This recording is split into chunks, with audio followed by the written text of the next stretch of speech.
शत्रु को संहार करने सह आतंकवादी को प्रवेश कराई नदेवा पाई नौसेनार अभिनव उपाय।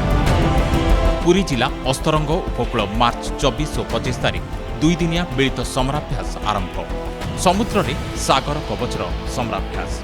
उपकूल सुरक्षा व्यवस्था को तदारख करने आज आरंभ होता 2 दिनिया समराभ्यास सागर कवच सी भिजिल। यह प्रतिवर्ष परि ए वर्ष सागर कवच एक्सरसाइज आरंभ होईछि एवं यह मिलित भाव में आमर coast guard, marine police station, Odisha police, forest एवं आमर फिशरी डिपार्टमेंट, पोर्ट एसो डिपार्टमेंट मिलित भाव में समराभ्यास आरंभ कर आमर एसपी सर, आईएसआर एवं आमर हेडक्वार्टर तरफ आमर समराभ्यास आदेश दि जाए से ऑर्डर अनुसार आम से हिसाब से पेट्रोलिंग एवं तदारख आरंभ कर आमर 2 टीम विभक्त होती गोटे रेड फोर्स गोटे ब्लू फोर्स।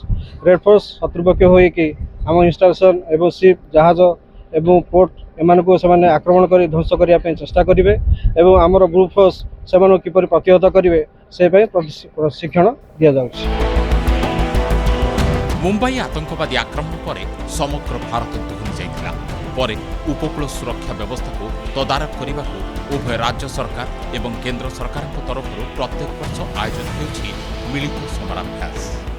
देखो आपमती समस्ते जानते कि आम प्रति वर्ष यहाँ 2 थर सागर मेलार जो एक्सरसाइज रोचे से कराऊँच आमर रोचे फायर डिपार्टमेंट फिशरी समस्त मिसिकी आम ये एक्सरसाइजटा करुचु।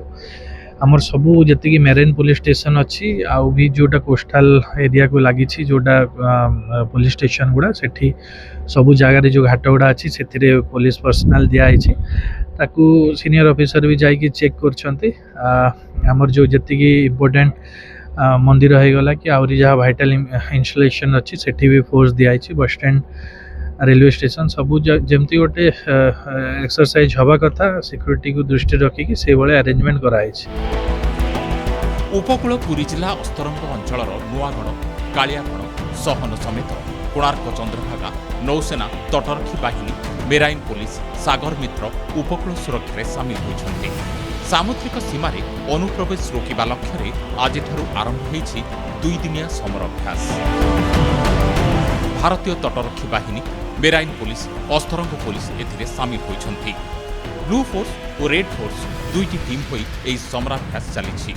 उपकूल को ब्लू बाहिनी जगी रहिଥିବା बेले रेड बाहिनी शत्रुपक्ष होई दूर समुद्र को यात्रा करी पुणी उपकूल मुहां होई आक्रमण करिबा पाई प्रस्तुत।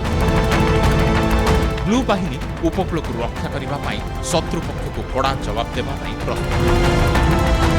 बाह्य शत्रु ठारू उपकूल को रक्षा करने पाई एही समराभ्यास प्रतिवर्ष करा जायथाय।